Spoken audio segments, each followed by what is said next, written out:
The Great Hall of Concordia Prime stretched out like a small planet. Thousands of different beings filled the space, each one representing their species in the Galactic Council.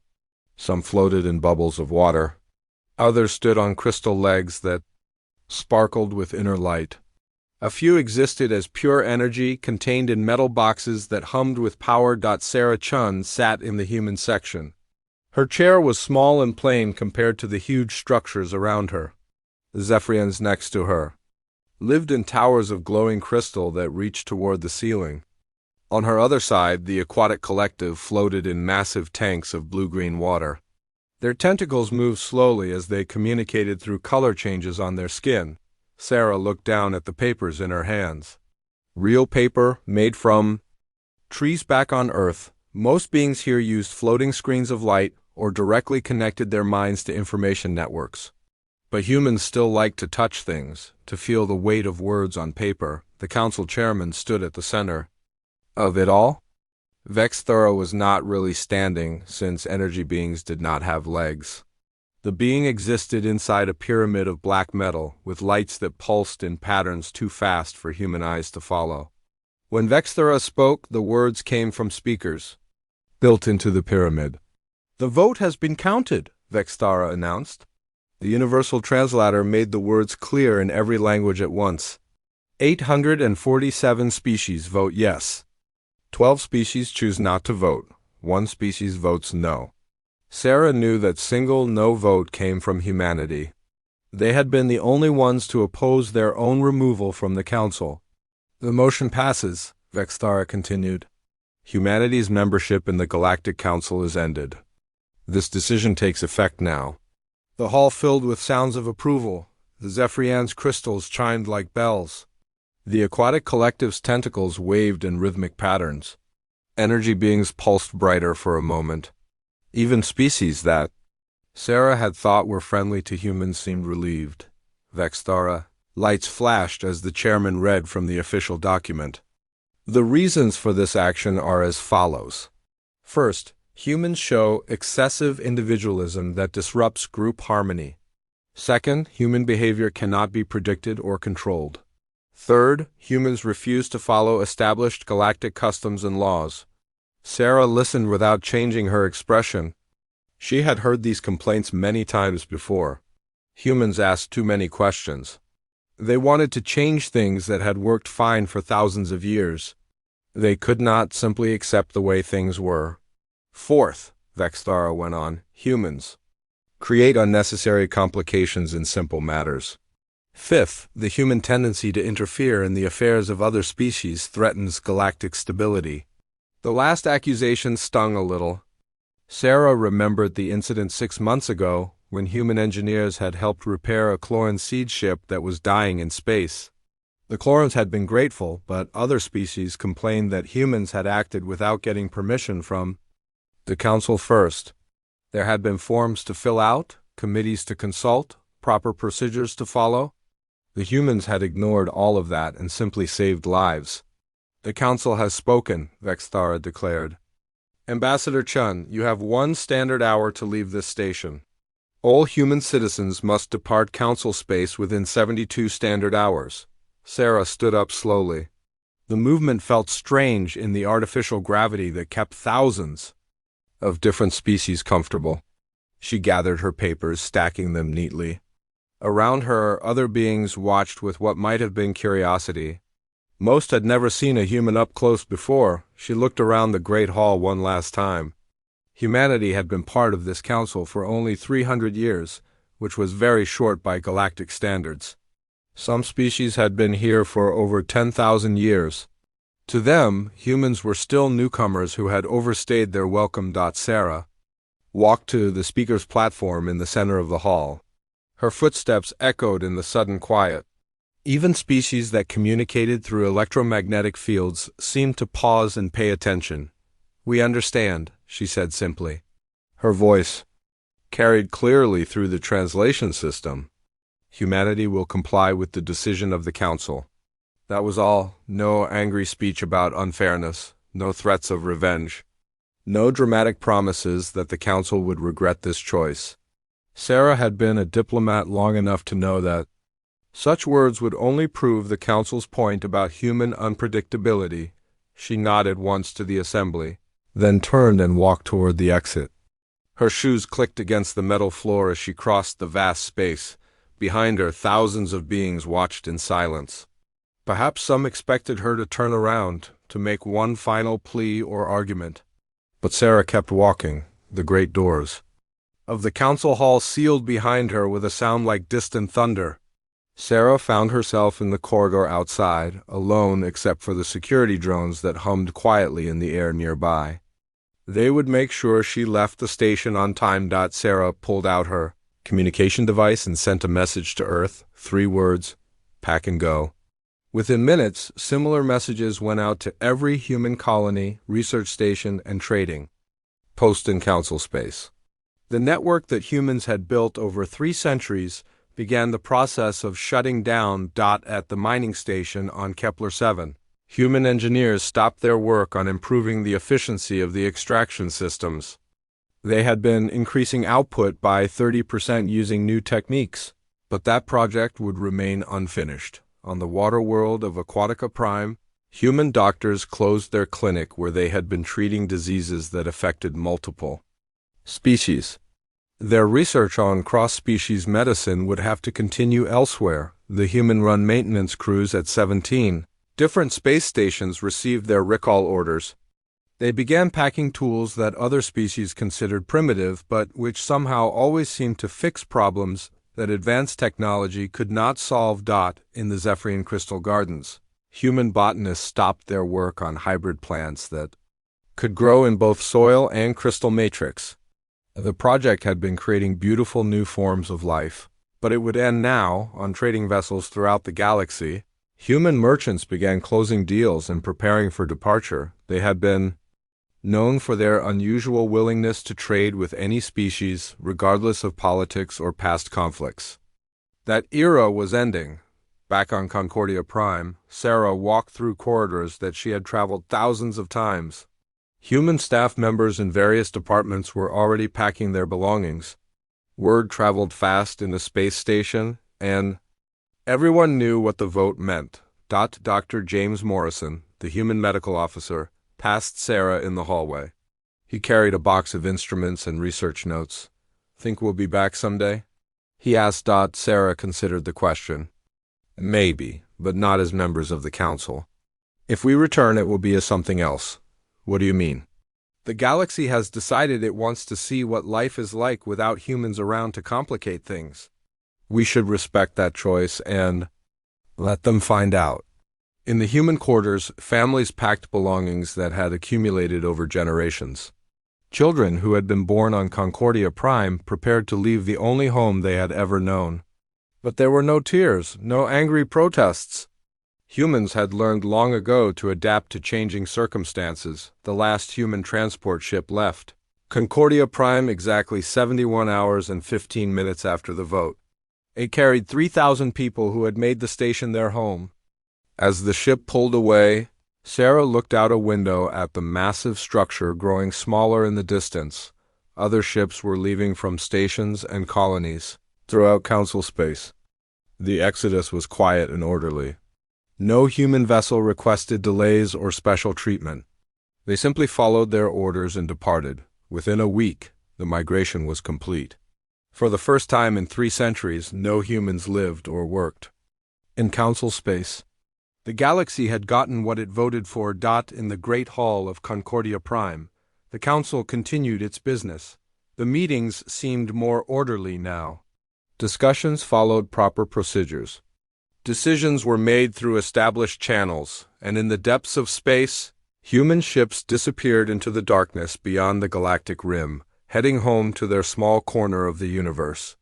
Behind them, they left a galaxy that was about to discover what it had truly lost. 6 months had passed since the last human ship disappeared into the void. The Galactic Council had settled into what Chairman Vexthara called the new normal. Meetings ran on schedule. Debates followed proper rules. Everyone seemed more comfortable. Without humans asking uncomfortable questions or suggesting changes to systems that had worked fine for thousands of years, then the first crisis report arrived. Trade. Director HFY of the Zarian Trade Consortium floated into the emergency session. In his mobility sphere, his multiple eyes darted nervously as he spoke. 17 major shipping routes have become unusable in the past month. Ships that enter these areas either get lost or their navigation systems fail completely.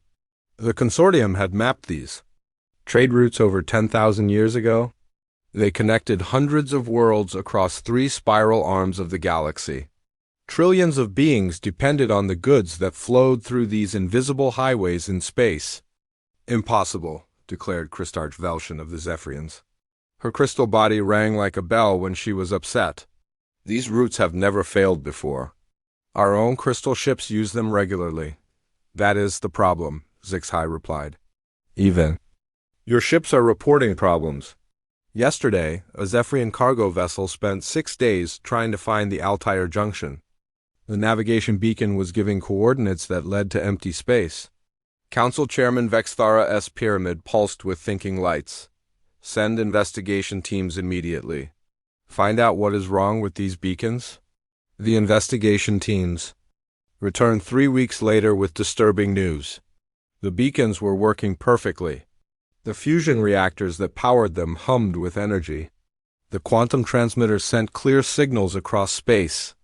All the equipment functioned, exactly as designed, but the beacons were telling ships to go to the wrong places. Senior Engineer Gorthnak of the Mechanical Union studied the reports with confusion. His metal body clicked and whirred as he processed the data.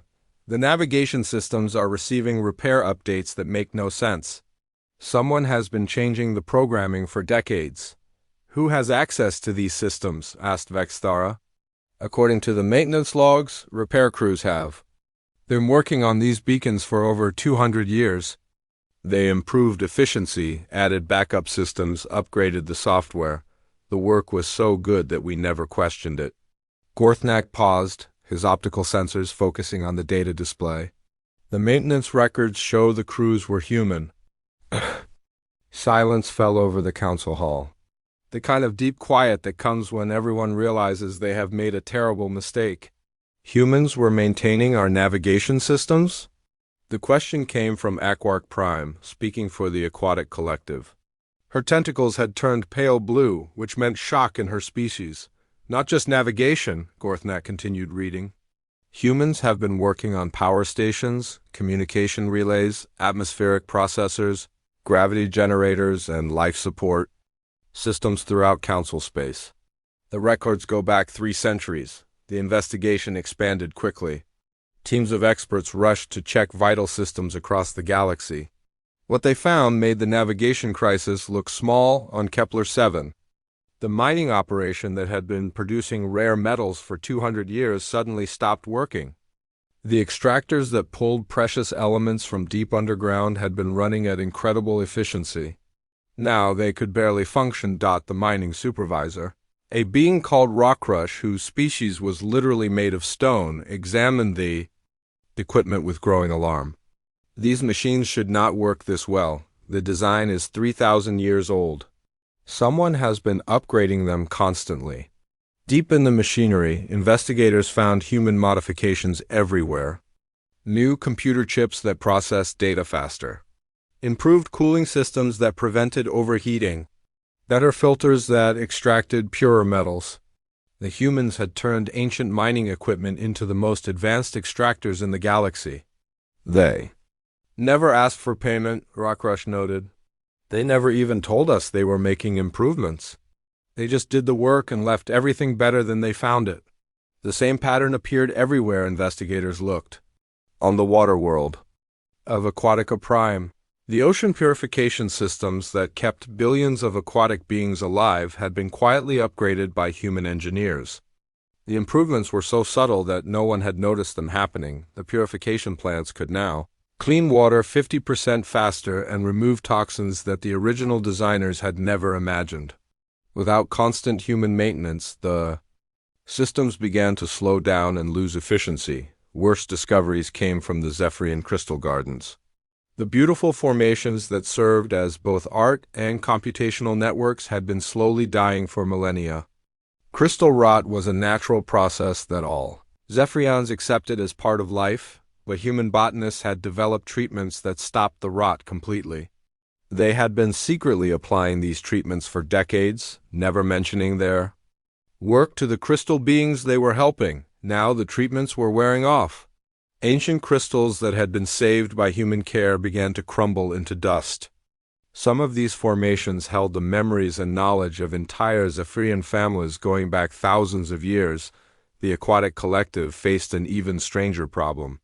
Their bioships, living vessels grown rather than built, started getting sick in ways that made no sense. The symbiotic organisms that kept the ships healthy in deep space were dying off. Dr. Flexara, the collective's best bioengineer, studied the dying organisms under her microscope. These symbionts require a mineral supplement that does not exist naturally in space. Someone has been providing this supplement for generations. The mineral came from Earth's deep ocean trenches. Humans had been harvesting it and secretly adding it to the nutrient supplies at refueling stations throughout the galaxy. They had never mentioned this service to anyone. They saw that our ships needed help, Dr. Flexara reported to the council. So they helped? They asked for nothing in return? They did not even tell us they were doing it. The evidence mounted day by day. Humans had been the galaxy's invisible maintenance crew for 3 centuries. They fixed things that were broken. They improved things that could work better. They prevented disasters that other species never knew were coming. They had done all of this work quietly, without recognition or payment. They seemed to help simply because they could see how to make things better. Communication systems across the galaxy began failing as human-designed relay stations stopped working properly. The universal translator that let different species understand each other started producing strange errors. Words came out wrong, meanings got twisted. Simple conversations became impossible. Trade networks collapsed as shipping routes became unreliable. Worlds that had depended on regular deliveries of food and supplies found themselves cut off. Some planets began rationing resources for the first time in centuries. The space stations where different species had lived together in harmony became uncomfortable and dangerous. Gravity generators fluctuated wildly. Atmospheric processors mixed gases in wrong proportions. Life support systems that had worked perfectly for decades began to fail. Chairman Vexthara called an emergency assembly of the full council. For the first time in galactic history, many delegates appeared by hologram instead of in person. Travel had become too dangerous and unreliable. "We are beginning to understand the scope of our error," Vexthara announced. The chairman's pyramid flickered with what looked like embarrassment. Humanity was not simply a member species of this council. They were the caretakers of our entire civilization. "What do we do now?" asked Kristarch Velshin. Several of her crystal formations had already cracked from the spreading rot.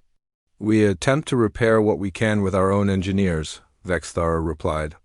"And we hope we can learn to maintain our own systems before everything falls apart." But the more they tried to fix human improvements, the more problems they discovered. Every system humans had touched was connected to dozens of others. Fixing one problem created 3 new ones.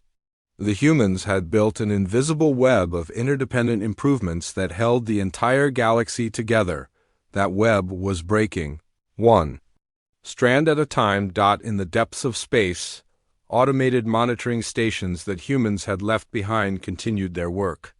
They watched the growing crisis with electronic eyes. They recorded the failures and the struggles. But they did not help. Their programming was clear. Humanity had been asked to leave. They would respect that decision completely. 2 years had passed since humanity left council space. What started as small problems had grown into disasters that threatened entire civilizations. The galaxy was learning a painful lesson about the difference between working systems and systems. That actually worked well. The Zephyrian homeworld went dark on a Tuesday. Kristarch Prime Valanar felt it happen. One moment, she was connected to the vast crystal network that linked every Zephyrian mind across their world. The next moment, she was alone inside her own thoughts for the first time in her 3,000-year life, the great crystal matrix that powered their Planetary consciousness had been degrading for millennia. Zephyrians had accepted this as natural. Aging, the way other species accepted wrinkles or gray hair. But they had not realized that human nanotechnology had been repairing the damage faster than it could spread. Without constant maintenance, the crystal rot accelerated. What should have taken centuries to fail happened in hours. Across the homeworld, 10 billion Zephyrian minds suddenly found themselves cut off from the network that had defined their existence. Panic spread like wildfire. Zephyrians who had never experienced individual consciousness did not know how to function alone. They could not remember how to make simple decisions without consulting the group mind.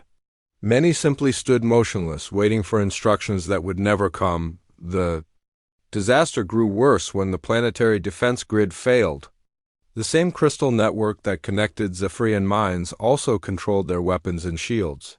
With the Matrix dead, their homeworld lay defenseless against any threat. Similar catastrophes struck across the galaxy.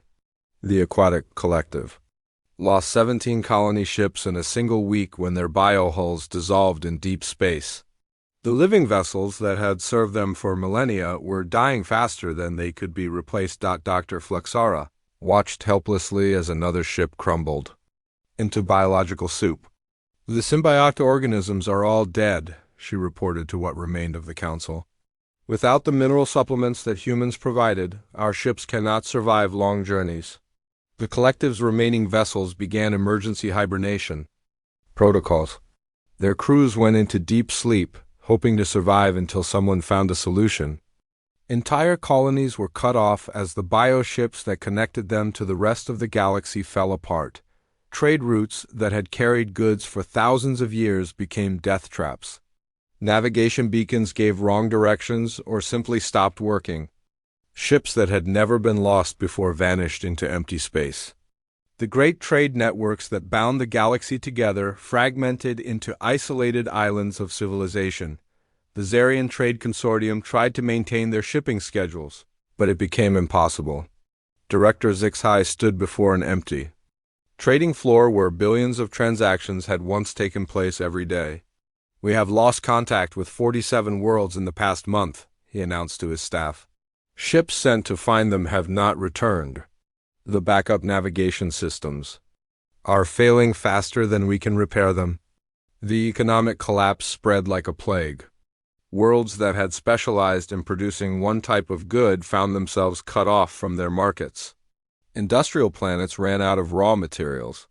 Agricultural worlds could not ship their food to hungry populations, but the worst revelation came from an unexpected source. Deep in the archives of the Eternal Vigil, ancient records began to stir. The Vigil were the oldest species in known space, existing since before most stars were born. They rarely spoke and never interfered in galactic affairs. Most species had forgotten they existed, but as civilization crumbled around them, the keeper of the Vigil emerged from their ancient library. The being was so old that their original form had been forgotten. They existed now as pure thought contained in a sphere of crystallized time. The keeper's voice reached every functioning communication system in the galaxy at once.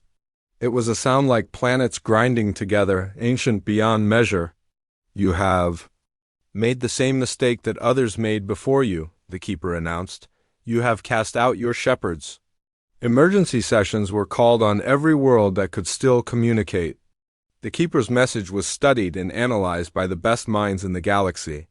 What they learned changed everything they thought they knew about galactic history.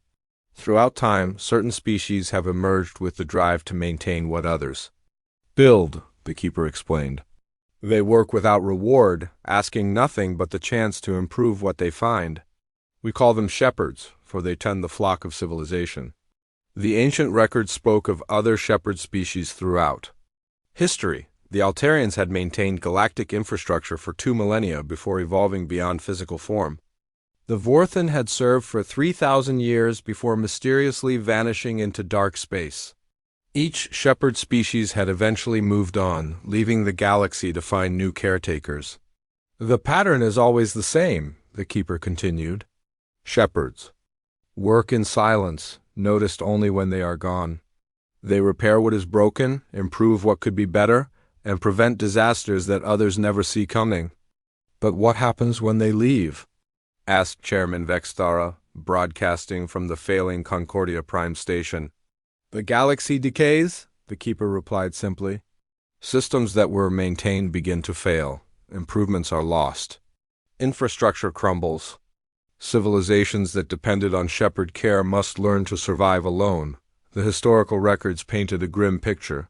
After each shepherd species departed, the galaxy entered a dark age that lasted centuries. Trade networks collapsed. Technology was lost. Many species retreated to their homeworlds and stopped exploring space. How long does it take for new shepherds to emerge? The question came from Dr. Fluxara, her voice tight with desperation.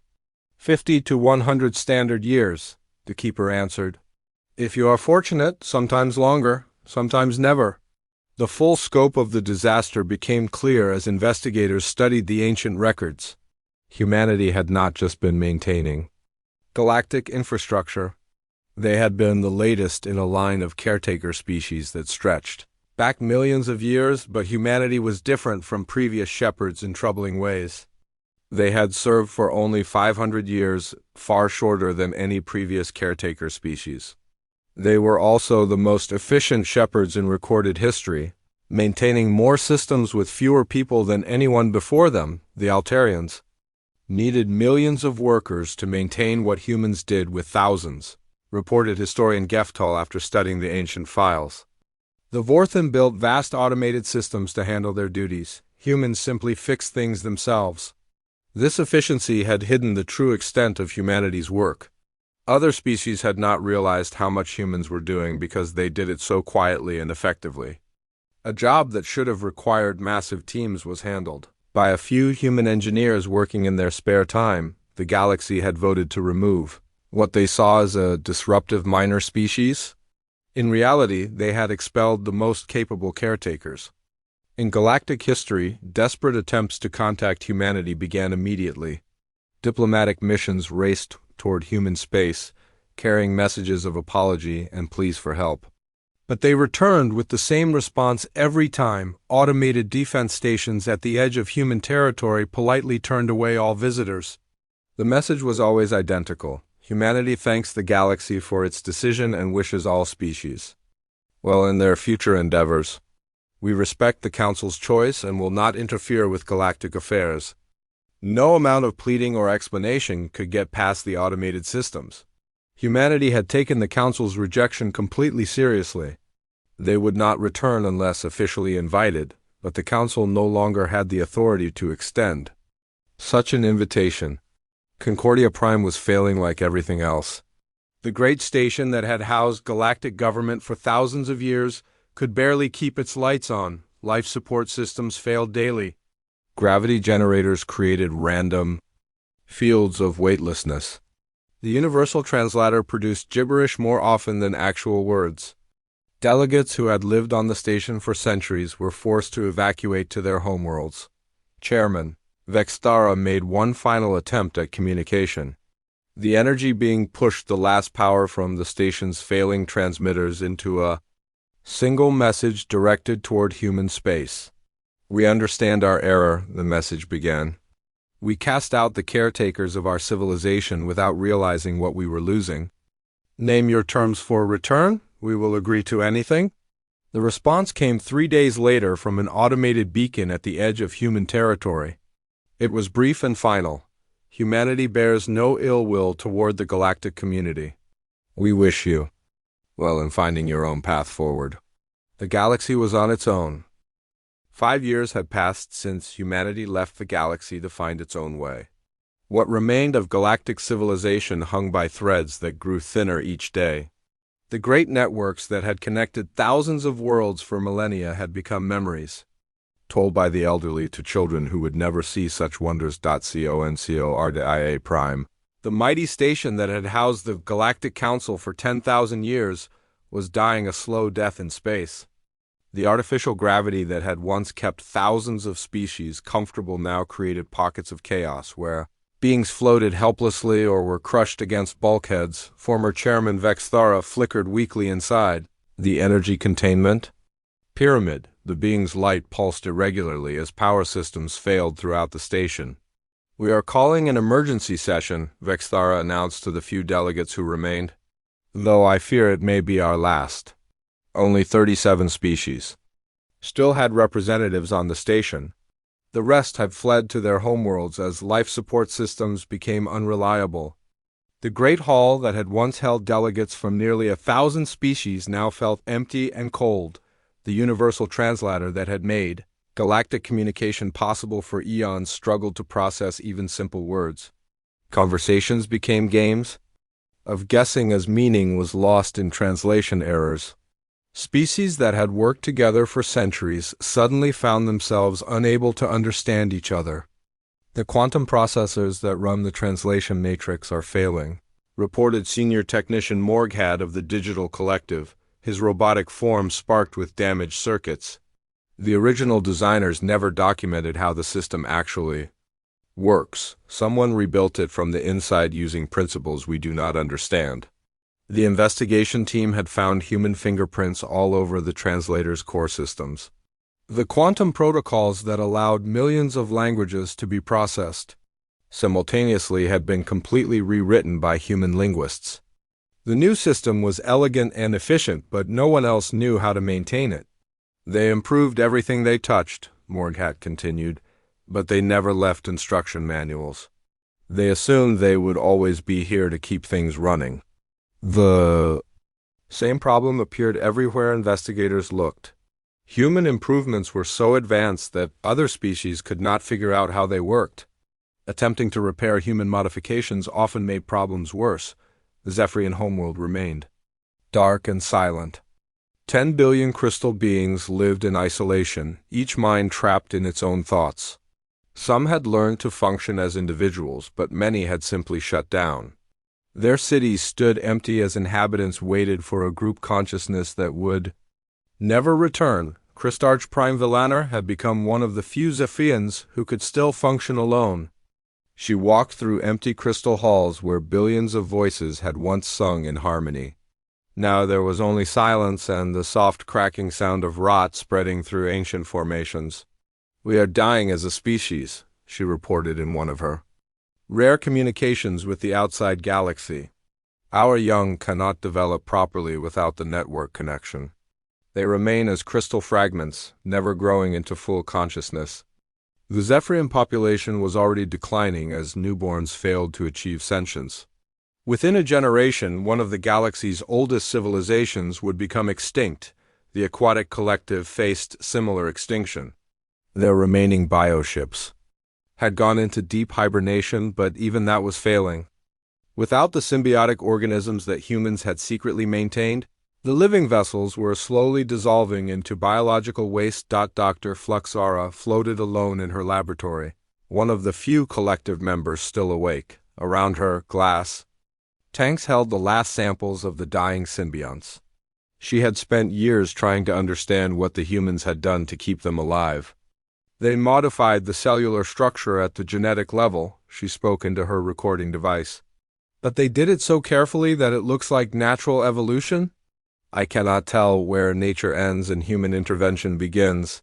Her research had revealed that humans had been guiding the evolution of dozens of species for centuries. They had prevented diseases, eliminated genetic flaws, and strengthened immune systems. All of this work had been done so subtly that no one realized. It was happening. The galaxy's food supply was collapsing as agricultural worlds lost the organisms that made their soil fertile. Humans had been maintaining the bacterial balance that allowed crops to grow in alien environments. Without these invisible helpers, once productive worlds became barren wastelands. Trade had ceased almost entirely. The few ships that still attempted long journeys often disappeared into space when navigation systems failed. Cargo that had once moved freely between worlds now rotted in warehouses on isolated planets. The Zarian Trade Consortium had officially dissolved when Director Zixhyas' mobility sphere finally ran out of power. The technology that kept him alive required regular maintenance that only human engineers had understood. He died slowly over several days as his life Support systems shut down one by one, industrial civilizations ground to a halt as manufacturing equipment broke down. The Mechanical Union, beings made entirely of metal and circuits, found themselves unable to repair their own bodies. Human nanotechnology had been preventing corrosion and maintaining their electronic systems for generations. Unit. Prime Gorthnak stood motionless in his factory, his optical sensors dim with power loss. Around him, thousands of mechanical beings had simply stopped working as their systems failed. They would remain as metal statues until someone learned to repair them. Even the energy-based species were struggling. The Luminari, beings of pure light and electricity, had depended on a galaxy-wide power grid that humans had secretly maintained and improved. As power stations failed across space, the Luminari found themselves trapped in small pockets of energy. Unable to travel or communicate, the plant-based chlorophyll nations were among the few species that had adapted well to isolation. Their worlds had always been self-sufficient, requiring little outside support. But even they suffered as the atmospheric processors that regulated planetary climates began to fail. Ancient diseases that had been eradicated centuries ago began to reappear. Medical facilities across the galaxy discovered that their equipment had been quietly upgraded by human doctors who had seen ways to make treatments more effective. Without constant maintenance, medical technology regressed to levels not seen for thousands of years.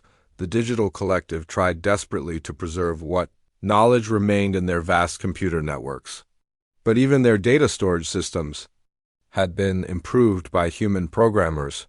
Files became corrupted as the sophisticated error correction systems that humans had installed began to fail. In the depths of space, automated monitoring stations continued their lonely vigil. These machines had been left behind by humans to watch and record the galaxy's condition. They observed the spreading chaos with electronic eyes but did nothing to help. Their programming was clear and unchanged: respect the galaxy's decision to stand alone. Some of these stations detected the desperate attempts by various species to reach human space. Ships launched from dying worlds, carrying refugees or diplomats seeking help, but they all met the same polite rejection at the edge of human territory. The automated defense systems that guarded human space had been upgraded over the years. They could now detect approaching vessels from incredible distances and analyze their intentions with perfect accuracy.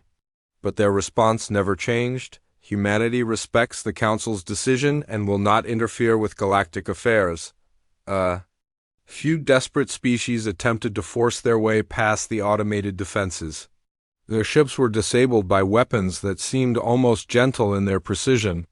No one was killed, but the vessels were left helpless in space until rescue ships arrived to tow them away. The message was clear: humanity would defend their chosen isolation, but they would not harm those who challenged it.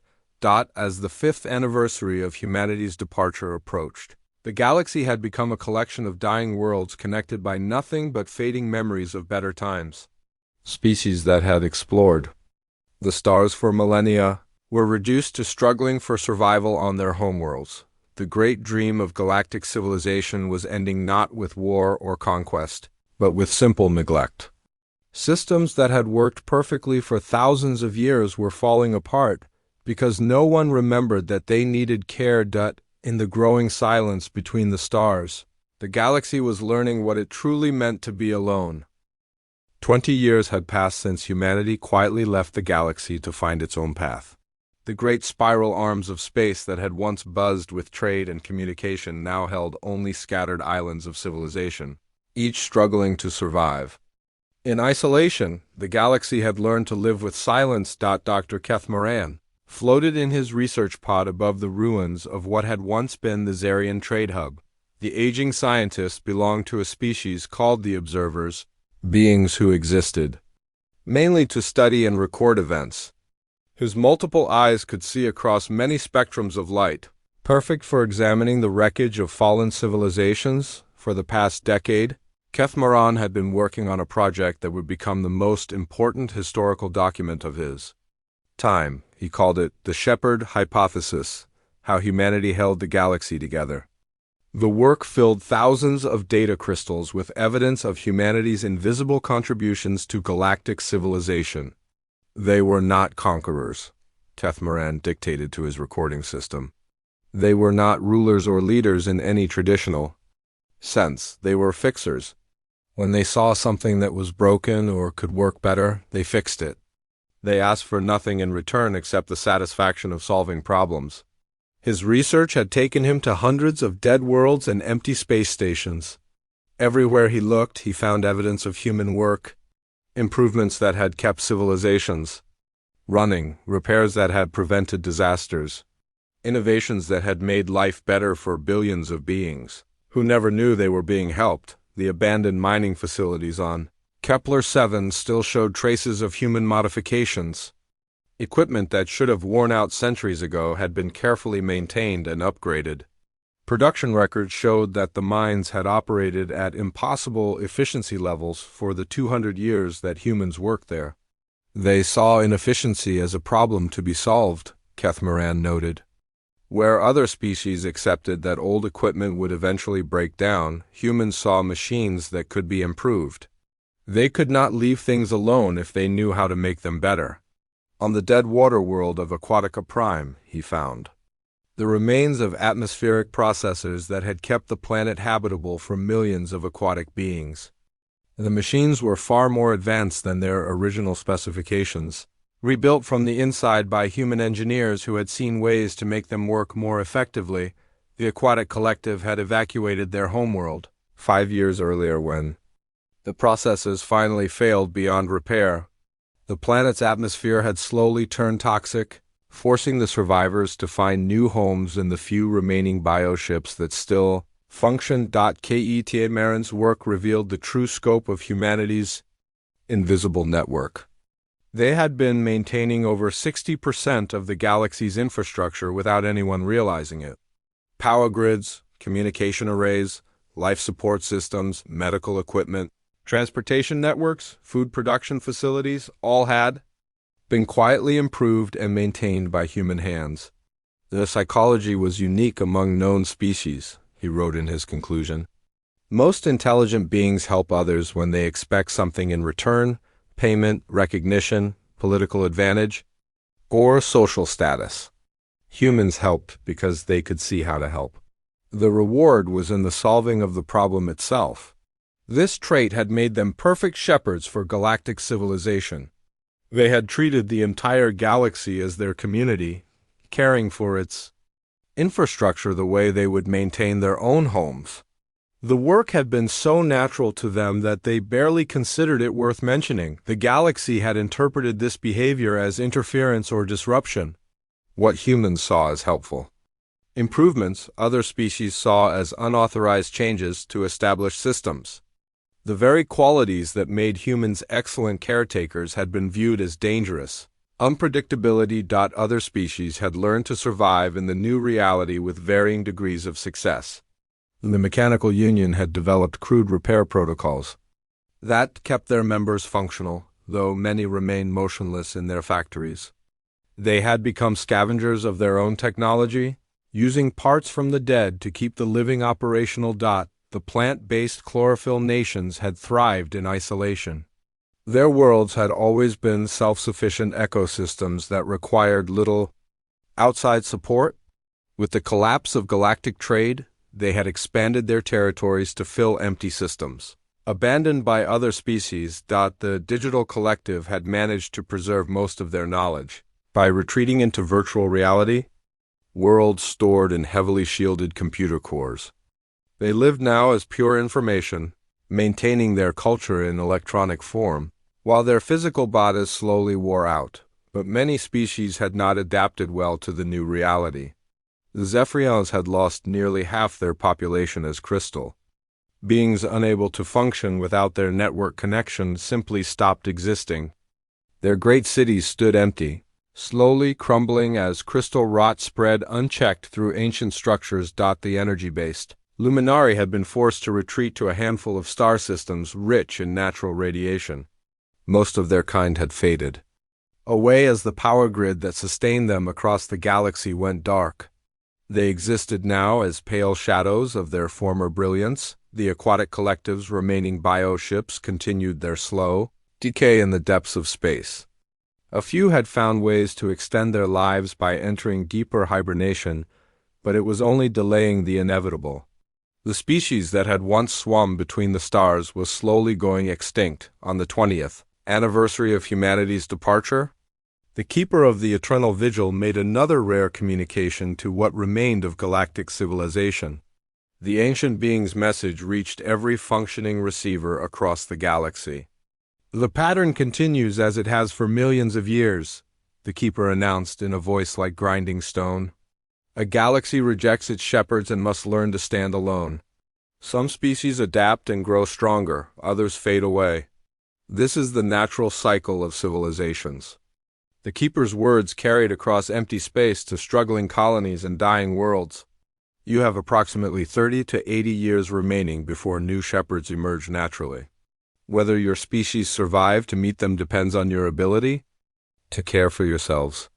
The message included historical data about previous shepherd transitions. Some galaxies had thrived during the waiting period, using the crisis to develop independence and strength. Others had collapsed entirely, becoming dead zones where only primitive life remained. "The choice," the keeper concluded, "remains yours to make." In the outer spiral arm where humanity had retreated, their civilization continued to grow and flourish. Their worlds bloomed with technologies that combined their natural problem-solving abilities with knowledge gained from centuries of galactic contact.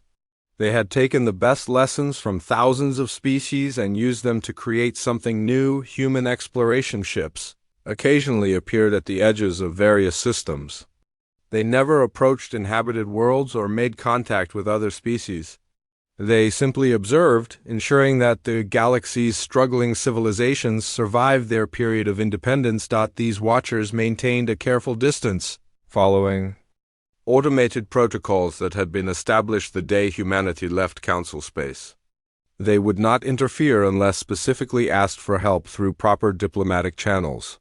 They would not impose their assistance on species that had chosen to reject it, but they watched and waited, these scattered shepherds making sure their former charges did not fall into complete darkness. Sometimes desperate messages were broadcast toward human space. Pleas for help from dying worlds. Offers of payment or alliance in exchange for assistance. Apologies for the mistakes that had led to humanity's expulsion. The responses were always the same, transmitted by automated beacons at the edge of human territory. Humanity respects the galaxy's choice and wishes all species well in their independence. The galaxy had voted to stand without shepherds. Humanity, in their final act of service, honored that choice completely. They would not return unless invited by a legitimate galactic government, and no such government existed anymore. In the vast silence between dying stars, civilizations learned what it meant to truly depend on themselves. Some would survive and grow stronger from the experience. Others would fade into history as cautionary tales about the price of pride. The galaxy had wanted to see what life was like without humans constantly fixing their problems. Now they knew, and in the darkness, patient shepherds continued their quiet watch, waiting for the day when the galaxy might choose to welcome them home.